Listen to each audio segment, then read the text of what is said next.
Muy buenas a todos y bienvenidos a la parte 2 del vídeo de la Edad Media. Antes de empezar este vídeo quiero aclarar que este vídeo no va a ser entero de la mano escribiendo, porque es que tengo que contar un montón de cosas y ahora mismo pues verlo solo en el vídeo con la manita iba a ser demasiado aburridor. Así que voy a hablar yo, voy a poner fotos y también va a aparecer en una parte la mano escribiendo. Una vez que he aclarado esto, comenzamos.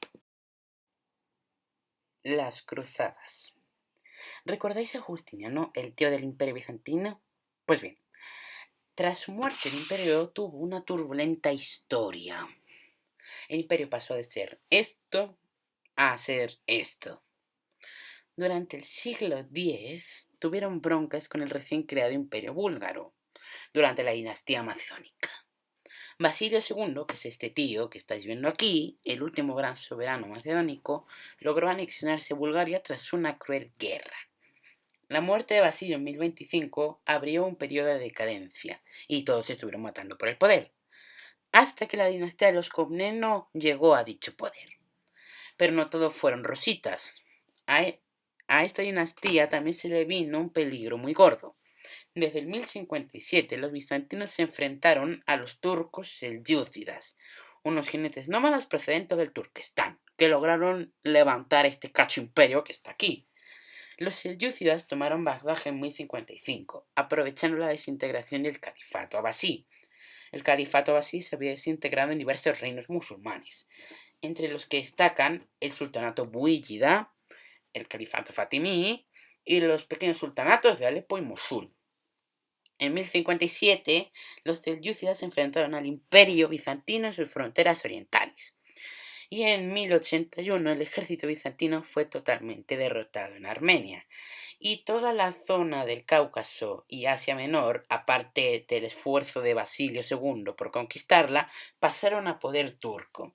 En 1095 el emperador bizantino Alejo I Comneno envió una embajada al Papa Urbano II. El Papa, en el concilio de Clermont, logró persuadir a los príncipes y caballeros para que emprendieran una guerra santa contra los infieles sarracenos, que obstaculizaban la peregrinación a Tierra Santa. Debe haber guerra. ¡Dios lo dispone! Así se puso en marcha la primera cruzada. Franceses del norte y del sur, además de normandos, con sus príncipes al frente, se pusieron en marcha en el año 1096. La mayor parte del ejército expedicionario se dirigió a Oriente por tierra. Tomaron Nicea. A los 7 meses de asedio se apoderaron de Antioquía. El 15 de julio de 1099 lograron capturar Jerusalén. Godofredo de Bouillon, en lo que me ha costado pronunciar el nombre, el más famoso de sus príncipes expedicionarios, se tituló Protector del Santo Sepulcro y Rey de Jerusalén. En 1144 el emir de Mosul reconquistó Edesa, uno de los condados latinos, y este suceso provocó la organización de la Segunda Cruzada. En ella participaron el emperador Conrado III y el rey de Francia Luis VII, bajo la influencia espiritual del Papa San Bernardo. La colaboración entre ambos ejércitos se enturbió a causa de diversas rivalidades personales y políticas entre los reyes, y el resultado fue la derrota de los dos ejércitos por separado y la reconquista de Jerusalén en 1187 por el sultán Saladino, el de la peli del Reino de los Cielos. Este Saladino expulsó al califato fatimí y proclamó su propio reino, el sultanato de la dinastía ayubí. Estas derrotas dieron lugar a la Tercera Cruzada. Se puso al frente de ella el emperador Federico Barbarroja del Sacro Imperio Romano Germánico, pero murió al año de la iniciada. Se cayó a un río y su caballo, como buen caballo, le pisó el cráneo. Su hijo, el duque Federico de Suabia, condujo el ejército cruzado hasta las puertas de San Juan de Acre, pero murió también, lo mismo que su padre. Al final, la ciudad fue tomada por Ricardo Corazón de León, rey de Inglaterra, y Felipe II Augusto, rey de Francia. Ricardo consiguió acertar con Saladino una tregua y el libre acceso de los peregrinos a Jerusalén. Además, conquistó Chipre en 1191. La Cuarta Cruzada, de 1202 a 1204, representó la primera grave desviación del espíritu inicial de aquellas expediciones. El duque de Venecia, Enrico Dándolo, logró dirigir el ejército cruzado contra Bizancio, atento sobre todo a los intereses comerciales de su república. Los cruzados conquistaron Constantinopla, la capital bizantina. Poco después, tras ser expulsados, la reconquistaron y la sometieron a un saqueo despiadado. Se fundó el Imperio Latino, que duraría hasta 1261, pero la cima de odio entre griegos y latinos, o cruzados, como prefiráis llamarlos, quedó abierta para mucho más tiempo. Hubieron otras 4 cruzadas más, pero no es que sean muy relevantes porque cada una fue más desastre que la anterior, y no ganaron nada. Spoiler, en el año 1191 no había nada de señas de cruzados en la zona. Almanzor, 939 a 1002. O la dictadura militar. Almanzor, primer ministro del nieto de Al-Rahman III, el último, fue un genio militar y político, que durante muchos años ejerció el verdadero poder califal sobre el Andalus. Para mostrar su firmeza y fe declaró la guerra santa a los reinos cristianos. Sus campañas fueron un éxito, tal éxito que incluso Almanzor saqueó Santiago de Compostela, vaya, en Galicia. Se llevó a Córdoba las campanas de la basílica y sus grandes puertas, que sirvieron para adornar su mezquita. En Córdoba, los reinos de taifas, el fin de Al-Ándalus. Al terminar el férreo poder de Almanzor, comenzó una época de golpes de estado, de efímeros califas y de descomposición interna. Numerosas ciudades no aceptaron la autoridad de los desprestigiados califas omeyas y decidieron gobernarse por sí mismas bajo el mando de reyezuelos pertenecientes a algún reino taifa. Los bandos eran de 3 tipos. Las taifas árabes o andalusíes eran Zaragoza, Huesca, Tudela y Albarracín. Las taifas eslavas dominaban todo Levante, Almería, Murcia, Denia, Valencia y las Islas Baleares. Las taifas bereberes ejercían su dominio de Málaga a Jerez, lo cual incluía Algeciras, Granada y Málaga, que eran las más importantes.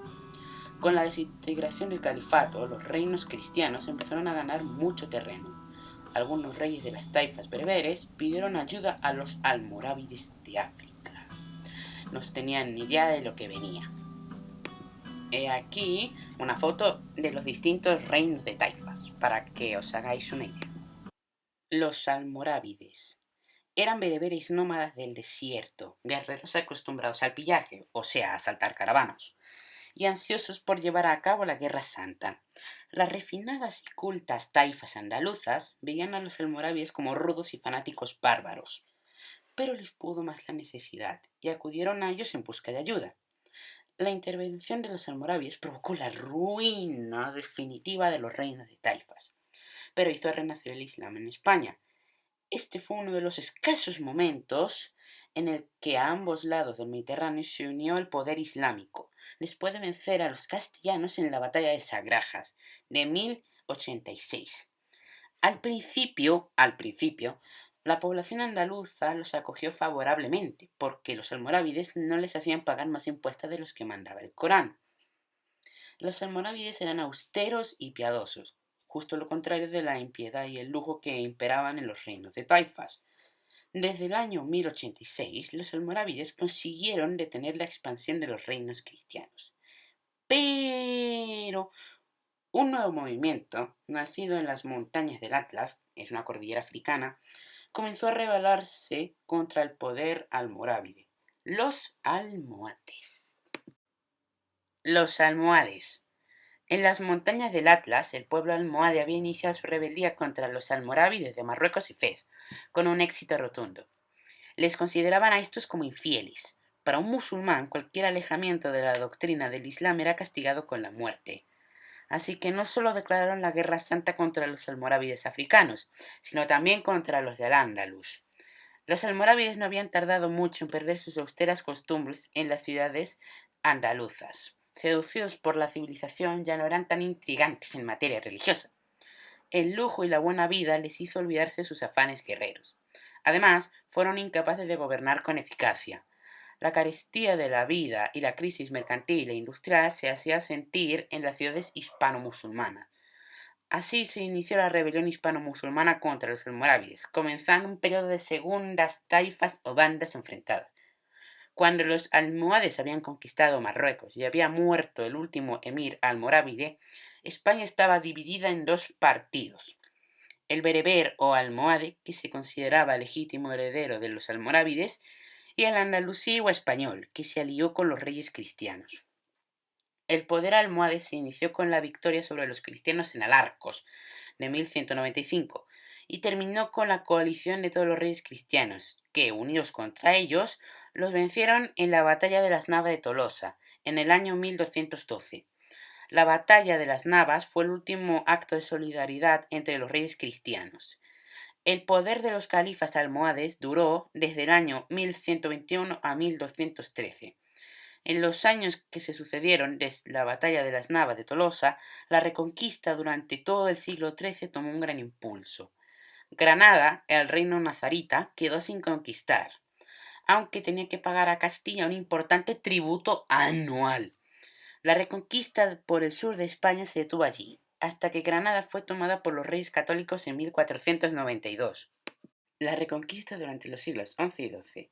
Cambiando el punto de vista de esta última historia, muerto Almanzor, el califato cordobés se desintegró con rapidez, presa de las guerras civiles, y el centro de atención pasó a Navarra, donde coincidió un monarca de talento y decisión, Sancho el Mayor, que llegó a tener en sus manos buena parte de Castilla, Aragón y León. En su testamento, Fernando I, su hijo segundo, heredó el condado de Castilla, y luego, por muerte de su cuñado Bermudo III, el reino de León. Con esto, Fernando fue el primer monarca de ambos dominios. Sus campañas se dirigieron sucesivamente contra los reyes de Badajoz, Zaragoza, Toledo y Sevilla, que se convirtieron en sus tributarios. Antes de morir, Fernando I cometió el error de repartir el reino entre sus hijos. A Sancho le dejó Castilla, a Alfonso León, a García Galicia y a Urraca, que nombre, y a Elvira las ciudades de Toro y Zamora. Con la muerte de Sancho y la eliminación política de García, Alfonso VI volvió a ser rey de Castilla y León. Fue él quien conquistó Toledo en 1085. Alfonso VII volvió sus armas contra los musulmanes, obtuvo importante botín y ocupó Córdoba.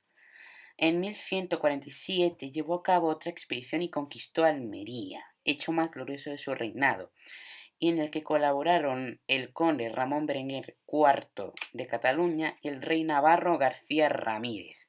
Pero Almería solo estuvo en su poder hasta 1157. Tras morir Ramiro I de Aragón, hijo de Sancho el Mayor, su sucesor, Sancho Ramírez, se propuso ensanchar sus fronteras por territorio musulmán, aunque no tuvieron ningún éxito, pero dejó preparado el camino a su hijo Pedro I, conquistador de Huesca. Muerto Pedro sin sucesión, heredó el reino aragonés su hermano Alfonso, conocido como Alfonso el Batallador. Este monarca logró la rendición de Zaragoza el 18 de septiembre de 1118. Alfonso murió dejando en su testamento su reino a órdenes militares. Esto acarreó la separación de los reinos de Navarra y Aragón. Aragón se unió precipitadamente a Cataluña. Esta unión sería definitiva con el matrimonio de Ramón Berenguer IV con Petronila de Aragón. Petronila en ese momento tenía 2 años y Ramón tenía 14. Yo habría llamado a Ramón IV de las altacunas, pero en fin. La renovación espiritual de Europa. La Iglesia había sido la gran civilizadora desde los tiempos del imperio de Carlomagno. La crisis le afectó en no menor medida que a la sociedad. Las consecuencias de semejante situación fueron espantosas. El nivel moral de los obispos, abades y clérigos descendió con rapidez. Poco a poco la Iglesia se fue recuperando. El papado y el imperio. Tras extinguirse la rama de la dinastía carolingia, los emperadores sajones trataron de devolver su brillo a la idea del imperio, que sería el Sacro Imperio Romano Germánico. Los 3 otones fomentaron el incremento de los bienes y derechos eclesiásticos, pero pretendieron controlar el papado. Otón III afirmó la supremacía imperial sobre la Iglesia. A esta lucha se le conoce con el nombre de Lucha de las Investiduras, que finalizó con el Concordato de Worms de 1122. La renovación cultural de Occidente durante los siglos XI y XII se manifestó en el terreno de las ciencias, la poesía y el arte. De Siria y Asia Menor se trajeron manuscritos griegos. En el terreno de las ciencias, las matemáticas y la medicina se dio pasos importantes, gracias sobre todo a la influencia de los adelantos árabes en ambos conocimientos. El arte románico nació en medio del florecimiento económico, político y espiritual del siglo XI. El aumento demográfico exigía templos más grandes. Los viajes y contactos entre diversos países se multiplicaron y así el arte románico presenta caracteres de fuerte unidad. La planta de cruz latina, la bóveda de medio cañón, la bóveda de crucero y los contrafuertes. A continuación aparecerán las fotos. Esta es la planta de cruz latina, esta es la bóveda de medio cañón, esta es la bóveda de crucero y estos son los contrafuertes. Plenitud en Europa, siglo XIII. A lo largo del siglo XIII, la sociedad feudal se fue haciendo progresivamente urbana. La más importante expansión del siglo XIII fue la colonización alemana hacia el este, pero lo que realmente constituyó la base del esplendor fue el establecimiento de una poderosa red comercial y financiera.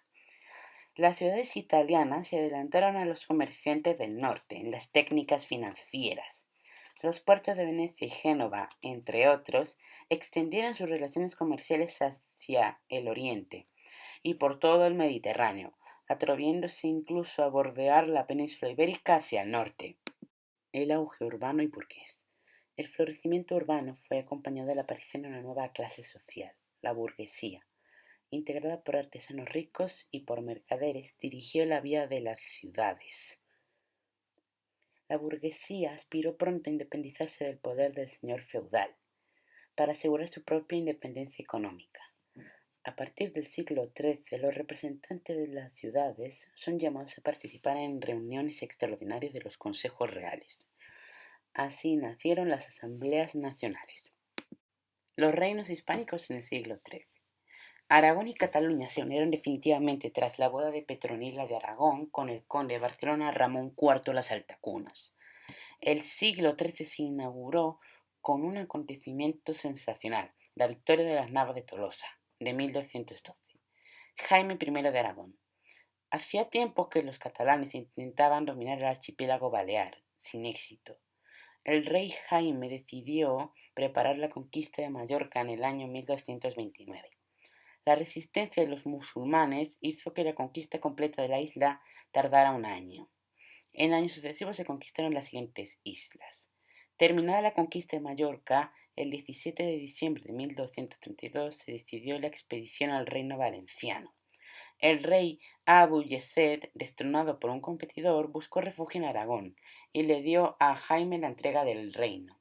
La guerra se desarrolló sistemáticamente. Valencia cayó el 9 de octubre de 1238. O sea que Jaime consiguió en 50 años que reinó que su reino pasara de ser esto a ser esto. Gran trabajo, Jaime. Fernando III de Castilla. Pocos años después de la batalla de las Navas de Tolosa, el rey Fernando se apresuró a reanudar la empresa de la reconquista. En 1224 conquistó Andújar y varias poblaciones próximas a Córdoba. Estaba sitiando Jaén cuando le llegó la noticia de la muerte de su padre. La incorporación de León a Castilla lo mantuvo ocupado durante 2 años. En 1233 el rey volvió a entrar en campaña y conquistó Úbeda. En 1243 el futuro Alfonso X ocupó sin resistencia Murcia, ya que el mismo rey se hallaba gravemente enfermo. Fernando III reanudó una vez más sus campañas. A continuación se dirigió contra Sevilla, la ciudad más importante de Andalucía. El 23 de noviembre de 1248 las tropas castellanas entraron en la ciudad. La Iglesia en el siglo XIII. La cohesión y la unidad de la Iglesia se habían vigorizado notablemente con la lucha de las investiduras. Desde la segunda mitad del siglo XIII se dejaron sentir distintos roces en el terreno moral e intelectual y en el espiritual. La Iglesia se sintió seriamente amenazada. La reacción defensiva fue muy energética. Por un lado, se prosiguió el esfuerzo por cristianizar los ritos y el espíritu de la caballería, hasta convertirla en una orden religiosa. Por otro lado, se organizó la represión violenta de cuanto en las costumbres, el pensamiento o la práctica religiosa tuviera aspiraciones de autonomía frente a la Iglesia jerárquica. El arte gótico. La arquitectura gótica hizo su aparición en las regiones del norte de Francia, alrededor de París, en la segunda mitad del siglo XIII. Empezó a utilizarse un nuevo tipo de bóveda, la de crucería, y un nuevo tipo de contrafuerte, el arbotante. La bóveda de crucería es el resultado del cruce de dos arcos ojivales, o apuntados, llamados nervios, que hacen de estructura de la bóveda, conduciendo todo su peso y fuerza a los pilares. Así se consiguieron dos cosas. Se sustituyó la horizontalidad y pesadez del románico por una verticalidad y un sentido ascensional, acentuados por todos los elementos arquitectónicos. Sin desvincularse la arquitectura, la escultura adquirió mayor bulto, naturalidad y animación, y tendió a extenderse con profusión por todo el exterior y el interior de los templos. El arte gótico es en España particularmente abundante en Aragón y Cataluña. Aquí termina la segunda parte del vídeo de la Edad Media. Espero que os haya gustado, lo he hecho con todo mi cariño. Y nos vemos ahora en el siguiente y último vídeo. Adiós.